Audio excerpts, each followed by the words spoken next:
Good evening, everyone, and thank you for joining me for this curatorial introduction to the new exhibition at Ben Uri Gallery, Cosmopolis, The Impact of Refugee Art Dealers in London.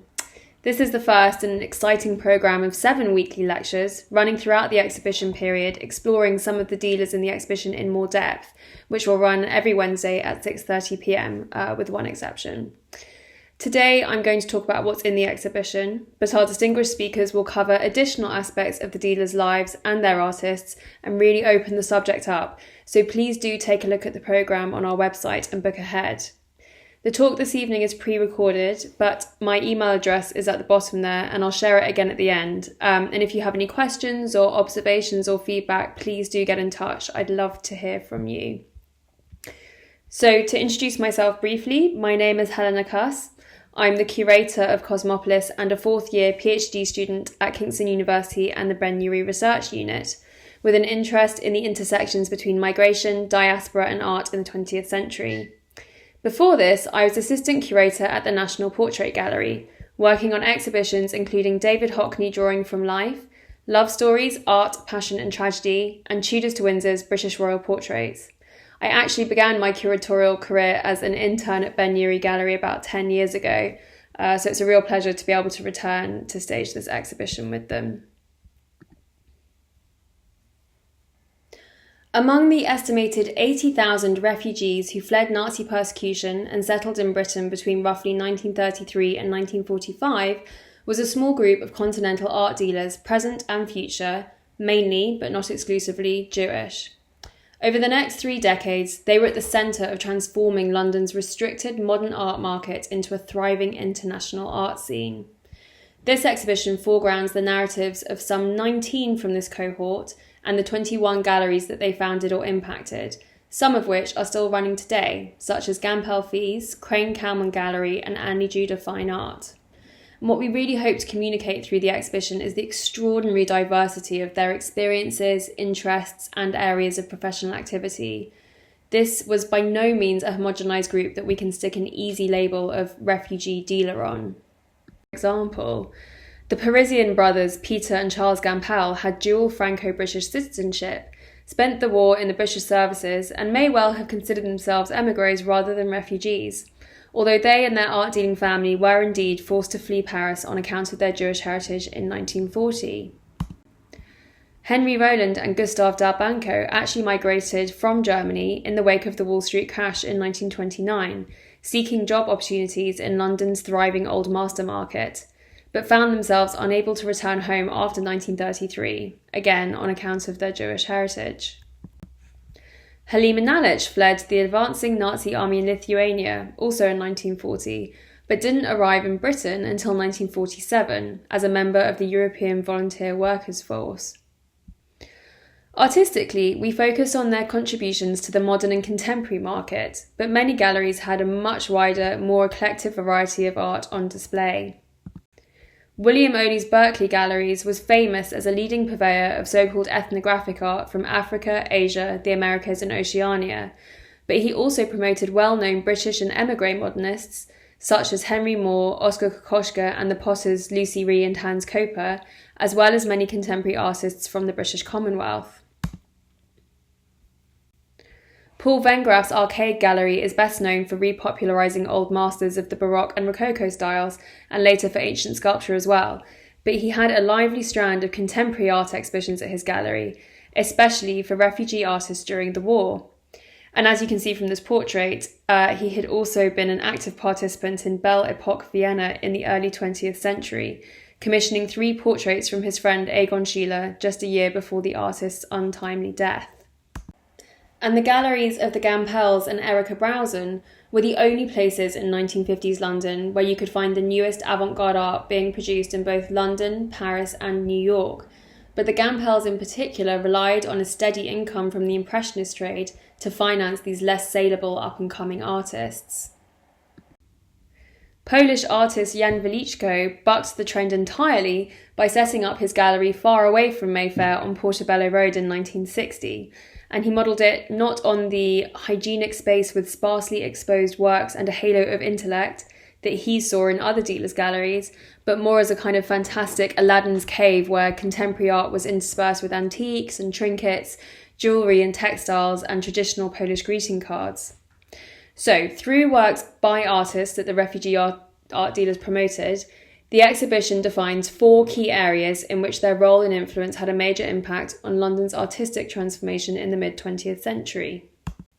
Firstly, the introduction of German modernism to the 1930s London market, which at the time was still largely confined to French post-impressionism and its English derivatives, very different from the ultra-avant-garde work of Cubism, Surrealism and Expressionism being seen in Paris and Berlin. Secondly, the sustaining and support of refugee artists in London before, during and directly after the Second World War, when opportunities were very thin on the ground for all, but especially continental European artists. Thirdly, grassroots support for a new generation of British avant-garde artists in the post-war period and promotion for them on an international scale for the first time. And finally, support for a new wave of immigrant artists in Britain in the 1950s and 60s, namely Black and South Asian artists moving to London from the furthest reaches of the British Empire, soon to be Commonwealth of Nations. So we open our exhibition with Alfred Flechtheim, who is in some way the kind of archetypal modern art dealer of the early 20th century, certainly one of the most prominent and the earliest avant-garde art dealer to immigrate to London. Since the 1920s, with galleries in Berlin, Frankfurt and Dusseldorf, and partnerships with other dealers in Vienna and Paris, Flechtheim was a major promoter of European modernism, especially forms emanating from Paris. In the increasingly nationalist fervour that greeted the end of the Weimar period and the beginning of Nazi rule in Germany, Flechtheim's Francophile programme was considered an affront to German national culture and values, and this, combined with his Jewish ethnicity, made him an early target for Nazi persecution. In 1933, he was handed a professional ban, and an auction of his gallery stock was violently broken up by the SA. Flechtheim fled, hoping to settle in Paris or Zurich, where he had business contacts, but this proved unfeasible.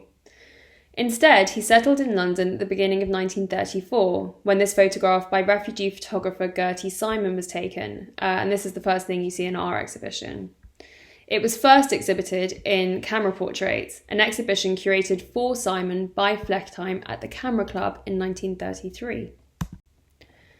Flechtheim had been brought to London with the help of English dealer Freddie Mayer, whose gallery behind the Royal Academy was a lonely outpost of Cubism and Surrealism in London. Mayer and Flechtheim had a very important business partner in common, the Parisian gallerist Daniel Henry Kahnweiler, who was the exclusive dealer of Picasso, Braque, and many other important Parisian modernists. And in this photo, Kahnweiler's in the top left and Flechtheim's in the bottom right. And they're with Blamanc and Juan Gris, just to give you a flavour of the milieu. Flechtheim now worked as an agent between the Mayer Gallery and Kahnweiler's Gallery Simon, bringing works by French Cubists and German Expressionists to largely indifferent audiences in London. In 1934 and 35, Flechtheim and Mayer staged the first solo exhibitions in London for George Grosz. Grosz was a prominent German caricaturist and painter who depicted the failings of interwar German society with savage irony and often grotesque imagery, whose reputation had been established by Gallery Flechtheim in Berlin in 1923. As an outspoken critic of the Nazis, he was amongst the earliest to emigrate and was now living in America. Flechtheim wrote him a desperate letter there in April 1934 describing his dire financial situation, and I quote, "My German galleries collapsed financially, and it has only been with a lot of effort and worry that my liquidator was able to prevent bankruptcy. I included all my pictures in my assets. I'm selling them on behalf of the creditors in London, where I have now been living for 2 months and hope to establish a foothold here. It's all over for me in Germany, which is now a foreign country without any money at this time. You can well imagine how much my wife and I are suffering." In the British press, Grosz was both lauded as a satirist as biting as Daumier or Goya, and criticised for his attraction to the ugly and repulsive, indicating how uncomfortable some British viewers were with the kind of imagery you see in the lecture. Grosz made this work to commemorate the brutal death of his friend, the radical Jewish writer and anarchist Erich Mühsam, who was tortured and murdered in Oranienburg concentration camp. And just as a side note, this work was given to the Ben Uri collection by the children of Andras Kalman, a Hungarian refugee art dealer in our exhibition, whose entire family perished in the Holocaust. As well as bringing Gross to British audiences, Flechtheim also staged the first London exhibitions for Swiss Bauhaus modernist Paul Klee at the Mayer Gallery. Klee was considered preeminent on the continent and in the USA, but was barely known in Britain, and his exhibitions were similarly received with a mixture of fascination and bafflement by British critics. His reputation wouldn't be firmly established here until a National Gallery retrospective in 1945. In fact, Flechtheim's most successful venture in London was the highly successful exhibition Masters of French 19th Century Painting, curated for the New Burlington Galleries in 1936. Tragically, following complications from diabetes and the amputation of a leg, Flechtheim died in St Pancras Hospital in March 1937, cutting short his efforts to re-establish himself after forced migration. The following year, the Nazi propaganda machine used a cruel caricature of his likeness, leering out from behind an African-inspired sculpture on the promotional poster for the Hamburg leg of the infamous Entartete Kunst, or Degenerate Art, exhibition. So we had a little hint of the self-sustaining refugee networks developing in London through Gertie Simon's portrait of Flechtheim. In the 1930s and 40s, commercial galleries, newly opened by refugee dealers, offered a lifeline to refugee artists as they worked to re-establish themselves in their new host country. They had often arrived in Britain with limited means and language skills, having left behind their artworks, professional networks, and often their reputations. Many struggled to gain exposure at established London galleries, since British buyers, as we've seen, were less receptive to the expressionistic style in which many worked. Sometimes these networks between dealers and artists and dealers pre-existed migration and were transferred wholesale to London. Greta Ring, an associate of Flechtheim's in Berlin, was a renowned art historian and director of Gallery Paul Kessera, a preeminent promoter of Impressionism in Germany. She arrived in London in 1938 and re-established her business on Cleveland Row next to Green Park, with an acclaimed exhibition of Cézanne watercolours. The building was destroyed by a bomb in 1941, and Ring found professional and personal support among the refugee dealer network. She went to live in Richmond with German Old Master dealer Arthur Kaufmann and his wife Tamara, where also was living their mutual friend, the artist Katerina Wilczynski, whom Ring had known since the 1920s in Berlin. Wilczynski made this sketch of the bomb damage to Ring's gallery and home on Cleveland Row, as well as this illustrated menu at House Kaufmann, which is a rather lovely tribute to the hospitality that the Kaufmanns offered to their friends in need during the war. And it seems from it that they were serving up lobster, roast chicken and ice cream with champagne, so they must have lived in some style. A fourth member of this mini network was William Oley, a German Jewish sculptor who had established the Berkeley Galleries in Mayfair in 1941, where Wilczynski was one of the many refugee artists that he gave exhibitions to. And you see on the left here a very beautiful watercolour of Oley's kitchen by Wilczynski, with sculptures and ceramics and artefacts, including a dream catcher hanging off the mantelpiece, all nestling amongst the pots and pans and onions. Oley also provided Ring with premises from which to consign works by John Piper and Henry Moore to her friend Kurt Valentine in New York. Valentine had been an employee of Flechtheim's before fleeing to America in 1937, where he became a leading dealer of modern and contemporary art. And just to complete the rather sort of messy circle, William Oley and Arthur Kaufmann had also been connected since the 1920s. Oley used to sell Chinese antiques that he sourced on trips to London through Kaufmann's auction house in Frankfurt. In other cases, new bonds were formed by the shared experience of forced migration and of being a refugee in Britain. I mentioned just very briefly here, because Jane England is going to give us a full talk on him, the extraordinary Jack Bilbo, whose modern art gallery was a hub for the many refugee artists he met during his internment at Onchang Camp on the Isle of Man. And this portrait of Bilbo by the caricaturist Vicky is one of a couple of really lovely cartoons we have, very affectionately made cartoons we have by those refugee artists who showed with Bilbo. Henry Rowland and Gustave Dalbanco met in England in 1930 and went into business together selling old master paintings. In 1945, looking for a fresh challenge, they opened a gallery with the English curator Lillian Browse, and over the decades they attracted and promoted many émigré artists who were making figurative art in a style of sort of moderate modernism, and they were often at the time called the Continental British School because they were seen to be fusing, concerns of both British art and continental expressionistic art. Foremost among them was the Polish refugee Joseph Herman, who had 16 exhibitions over 30 years at the gallery on Cork Street. The strength of these relationships was especially due to Henry Rowland's unceasing commitment to the artists, whose work he not only sold in the gallery, but collected personally and sent out on countless tours around the country in an act of genuine philanthropy, including in 1965 at the Ben Uri Gallery, as you can see from the invitation card there. Looking back in 1975, Herman wrote of Rowland, quote, "His enthusiasm became a strong link between us. He has often shown more belief in and fewer doubts about my work than I myself had or have." And we have in the exhibition 2 drawings by Herman gifted to the Ben Uri collection by Rowland and Dalbanco in the 80s. There's a watercolour of a peasant from the 50s from the collection of Henry Rowland, and this postcard that Herman sent to Dalbanco in 1952, on which he had done a quick sketch of 2 figures from his travels. Leah Bondi-Yare's business, the St George's Gallery, was founded in 1943. She was and is best known for her devotion to the Austrian expressionists Gustav Klimt and Egon Schiele, for which she can be credited as being the first to show in this country. They had been the mainstay of her Galerie Werther in Vienna, which was Aryanized in 1939, and an important work by Schiele was extorted from her personal connection by the Nazi agent Friedrich Welz.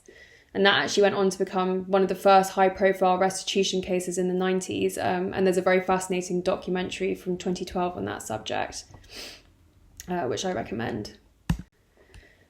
In London, Bondi-Yare became an active participant of the artistic Jewish émigré community.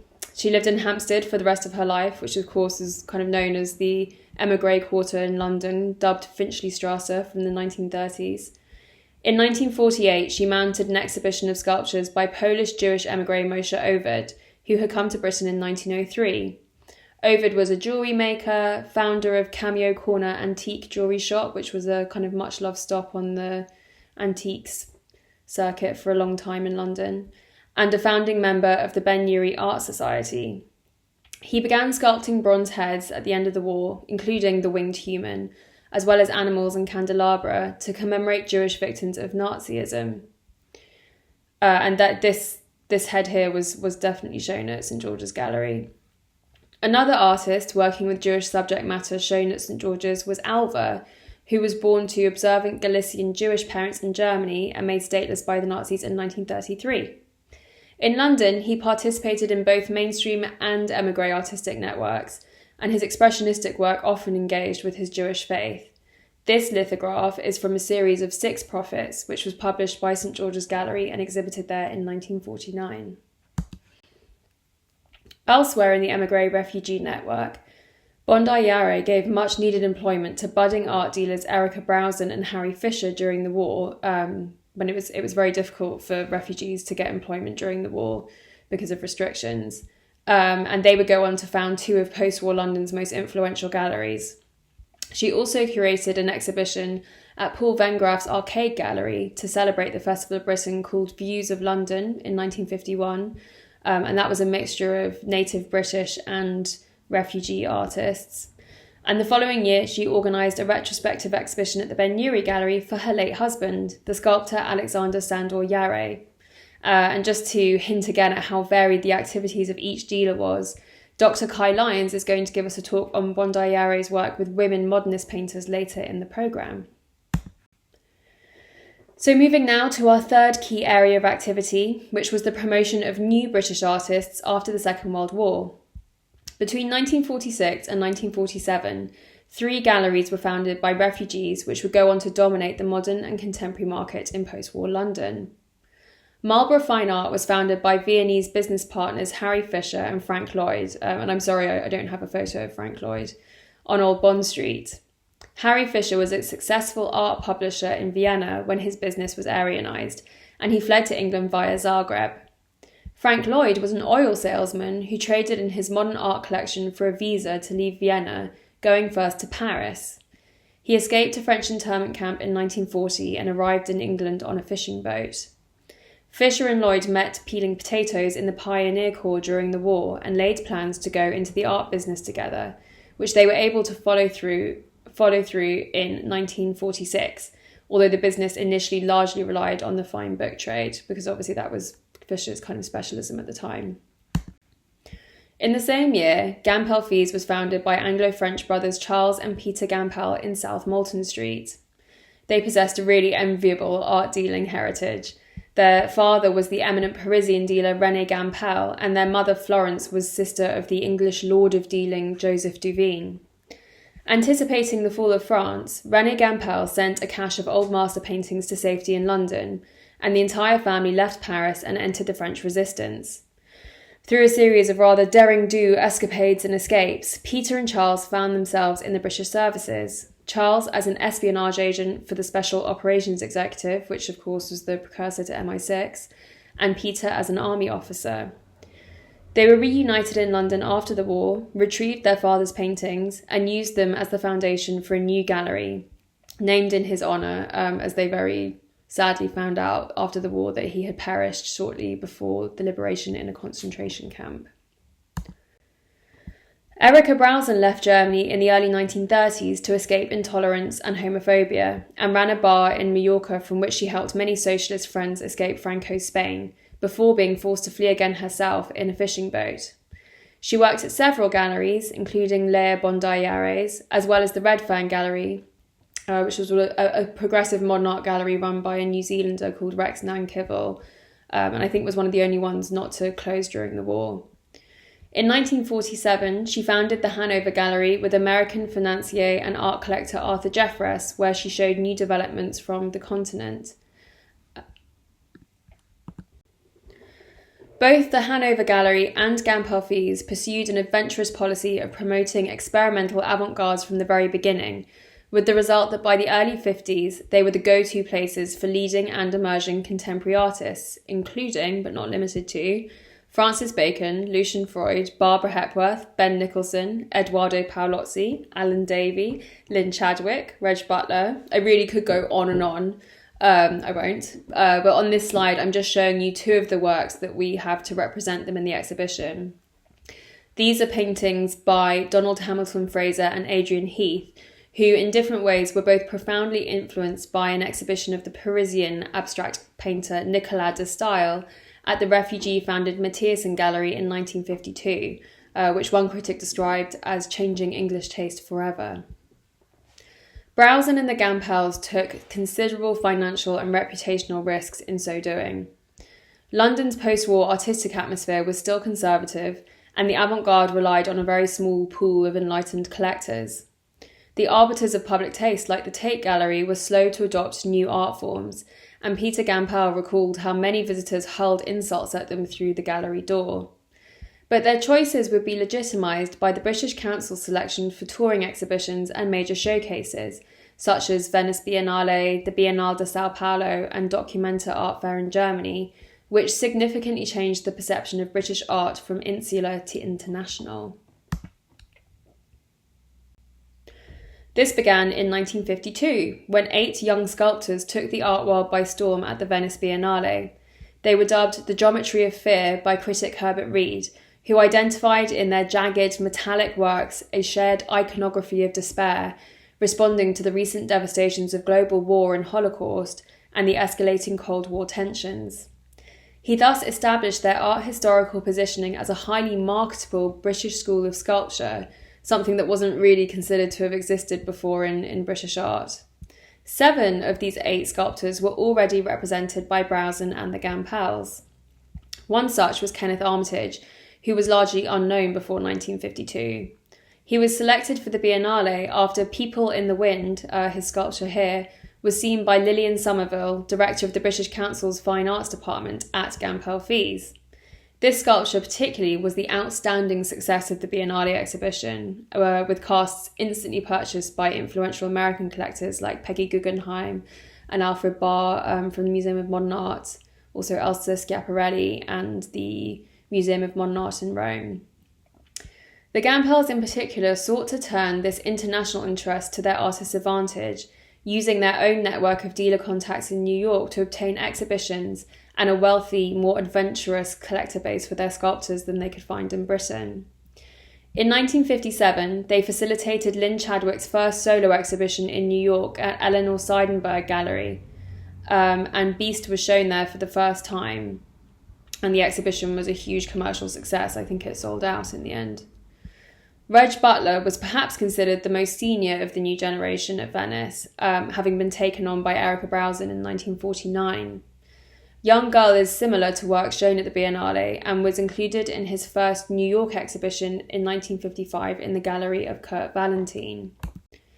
In the same year, all three sculptors were included in an exhibition called The New Decade, 22 European Painters and Sculptors at the Museum of Modern Art in New York, proclaiming the new international standing of British sculptors alongside their continental peers.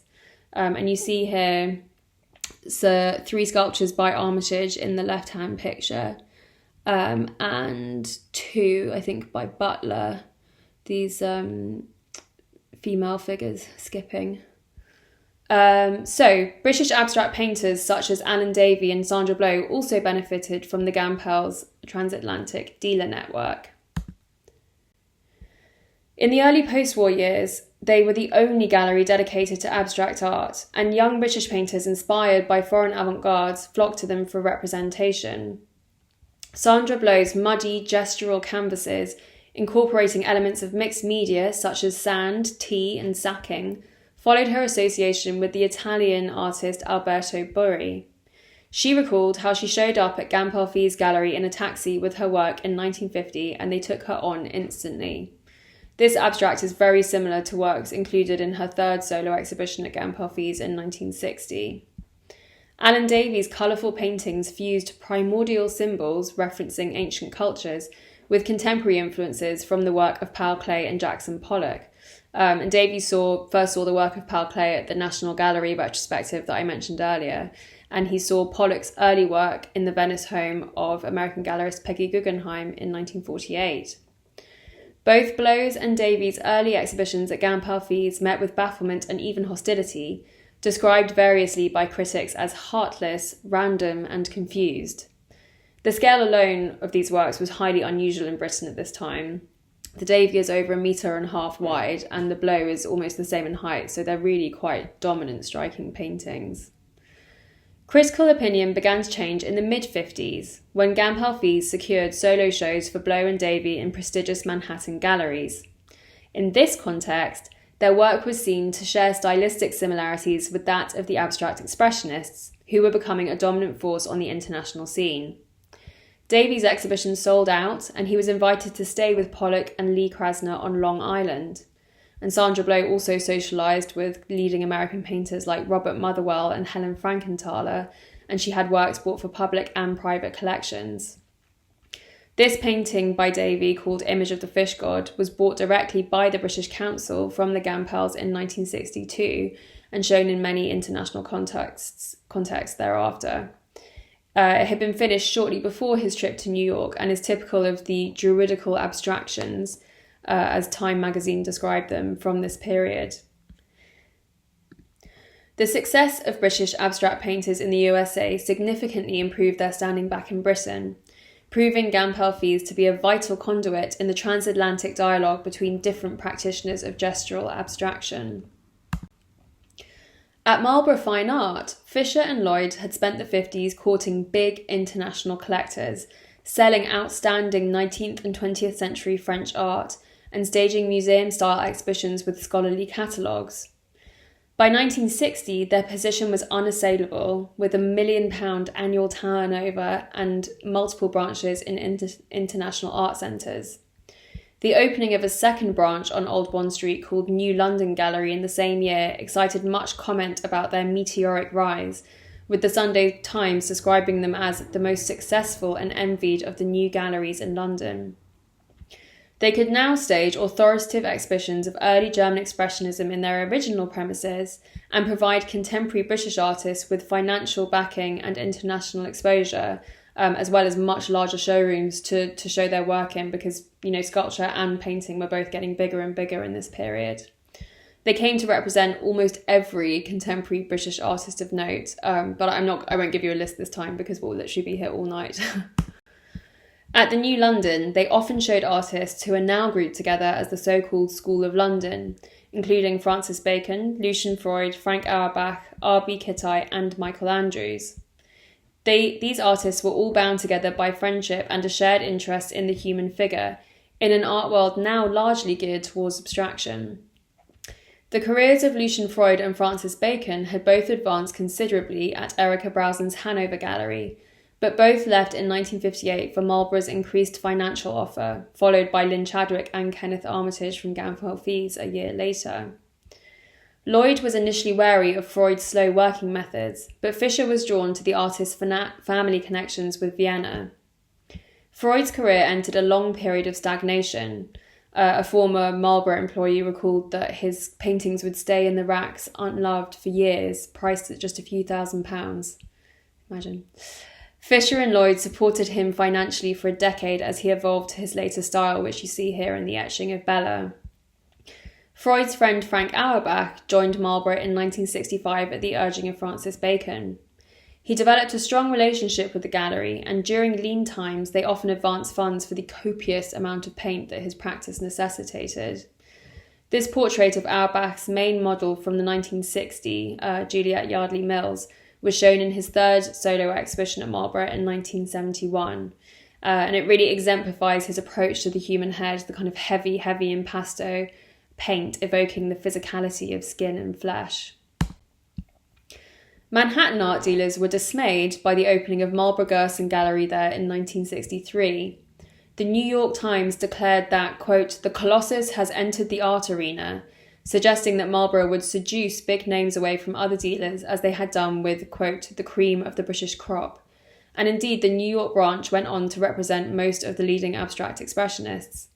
And certainly in this report on the opening night from Time magazine, which you see down here, the artist Larry Rivers was reported to be handed a subpoena from his current gallery for violating his contract to join, quote, "monolithic Marlborough's stable of 52 artists." Although Fischer and Lloyd's London and New York competitors may have disliked their methods, and accusations of artists being poached were rife, Brian Robertson, who was then director of the Whitechapel Gallery, observed that, quote, "the artists saw nothing to complain of in the fact that they suddenly became persons of international consequence and could get on without having to worry continuously about money." And of course, Marlborough only just closed this year, and it really can't overstate the effect they had on how art galleries operate and how the art world is structured today. Many of these artists had been carefully nurtured by their competitors in what Charles Campbell called the lean, hard years, in a letter that he wrote to Chadwick when Chadwick announced that he was leaving them. In the same year that Marlborough opened their New York gallery, and perhaps partly to counteract the competition they posed, Brausen and the Gampels joined forces to open the Gampel und Hanover Gallery in Zurich, increasing their ability to promote British art across borders.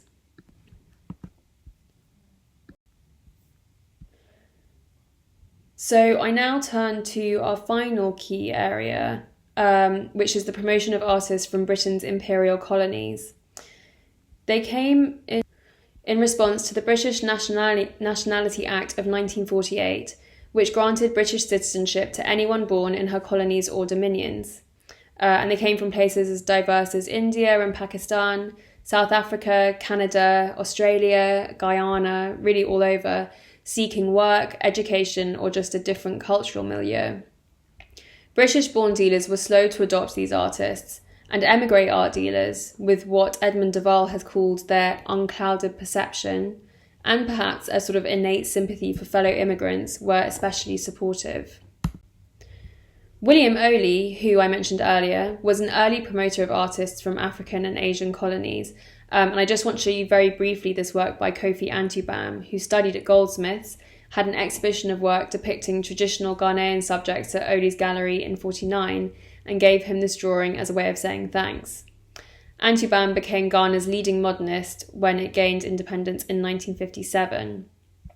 Oley also founded an artist commune after the war called the Abbey Arts Centre, where he hosted a lot of artists newly arriving from Australia. And Jane Eckert is going to give us a fascinating talk on that aspect of his work later in the programme, so be sure to tune into that.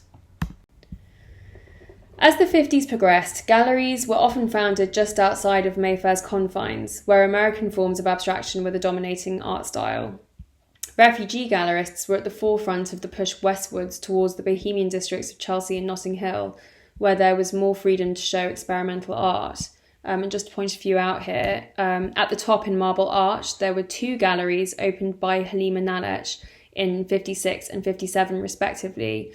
The first called New Vision Art Centre and the second called the Drian Galleries, which both showed alternative forms of international abstraction and became really important hubs for artists coming from what by then was the Commonwealth.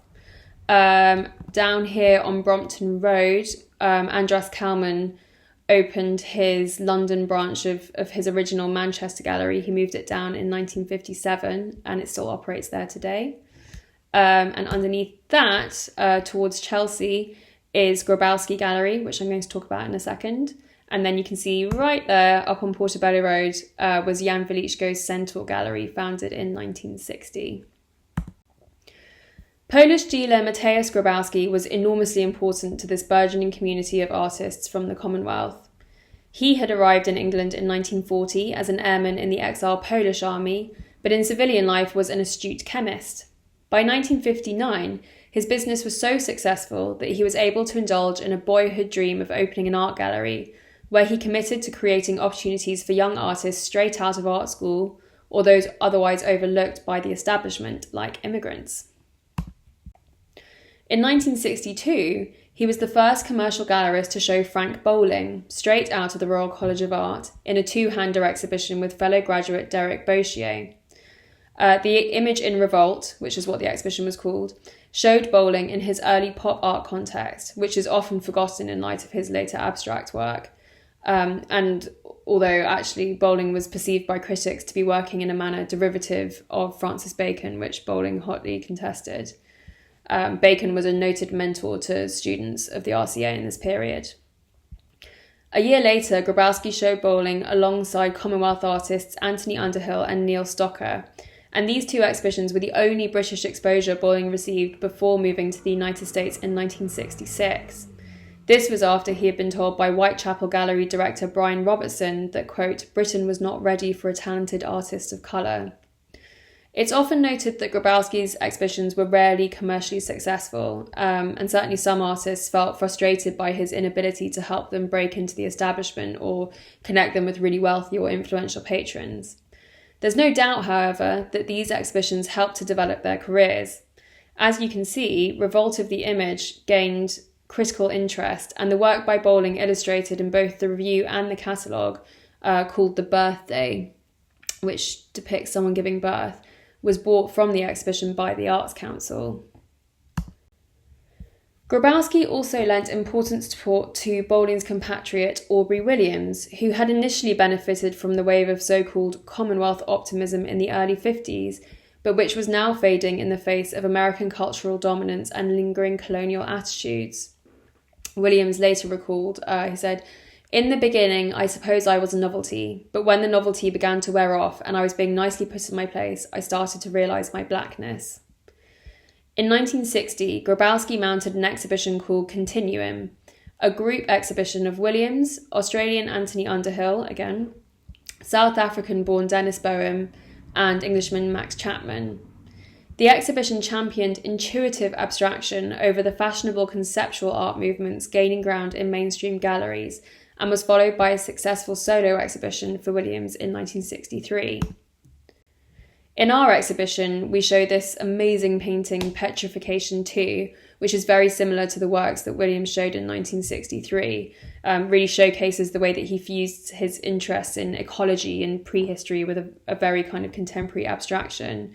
And it's really quite amazing in real life, this work. The contrast between the different textures and the effects of paint gives you this impression of an image that's at once both incredibly ancient and grounded in kind of primordial matter, as well as feeling really kind of refreshingly modern. For Grabowski, running a gallery was all about creating opportunities and giving a platform to artists, but what they did from there was up to them. He said in an interview, quote, "There is no gallery which creates artists. The gallery only helps the artist to do what he is convinced of. If he has some talent, he will sooner or later show it in the realisation of his ideas. It's a question of time. I think a gallery like mine shortens the time in connecting the artist with the public. If there were more galleries like mine, there would be a greater chance to show them and value them." And just to reflect, quickly on the different kinds of kind of different models for galleries and art dealers that the exhibition showcases, that attitude was very different to someone like the Gampels or Marlborough Fine Art, who really felt invested in creating artistic reputations that were going to stand the test of time.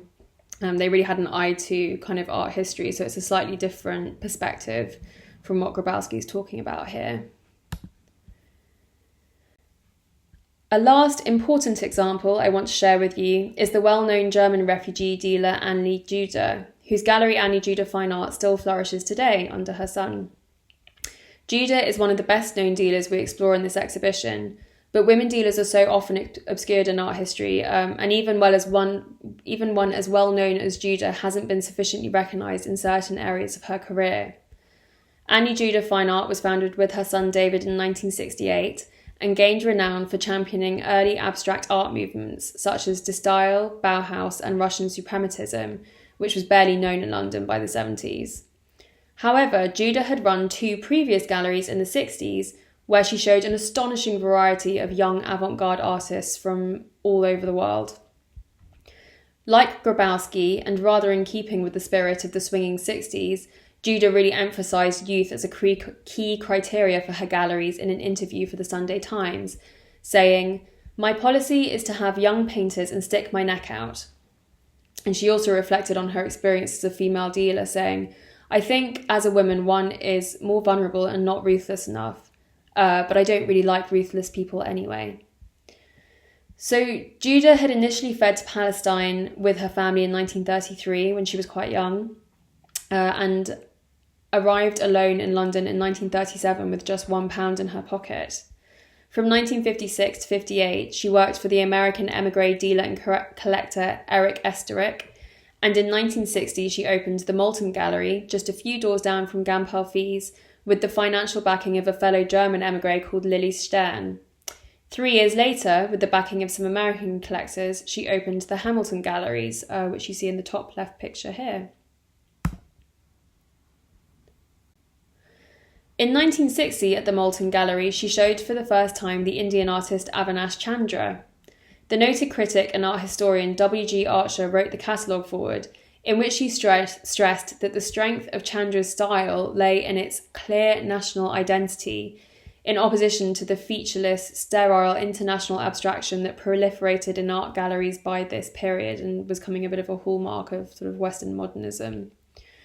This composition, which was shown in a group exhibition at Moulton Gallery in 1962, is typical of Chandra's personal language of symbols and abstractions, through which he suggests subjects like landscapes, cityscapes, and often the female nude, as well as his kind of amazingly bright palette. Chandra isn't so well known today as his peer Francis Newton Sousa, but he really was a big name in British art in the 1960s. 2 years after his first exhibition with Juder, the BBC featured him in a Monitor documentary, and in 1965, the same year that he had his 4th of 5 solo exhibitions with Juder, he became the first Indian artist to have work accepted into the Tate Gallery collection, and it's this Hills of Gold, which you can now see at Tate Britain in their new collection display. So much of this success was down to Juder's careful promotion, which brought him significant critical acclaim and commercial attention. And I would say Chandra's comparatively decreased profile ever since then poses, important and interesting questions about who and what has been considered British in art in the intervening years. So I think I will have to end there. Thank you so much for joining me this evening. I've only really been able to touch on about half of the fascinating stories we've gathered in this exhibition, so please do come and see it for yourself to discover the other half. Ben Uri Gallery is open in St John's Wood Wednesdays to Fridays from 10 a.m. till 5:30 p.m. If you have any questions or observations or feedback, as I said at the beginning, please do feel free to get in touch with me at helenac@benuri.org. And do join us for more talks over the next 7 weeks. You can see the programme here below. And if you visit our events page, that's the link below, you'll get booking links and further information. And on that note, thank you very much and good night.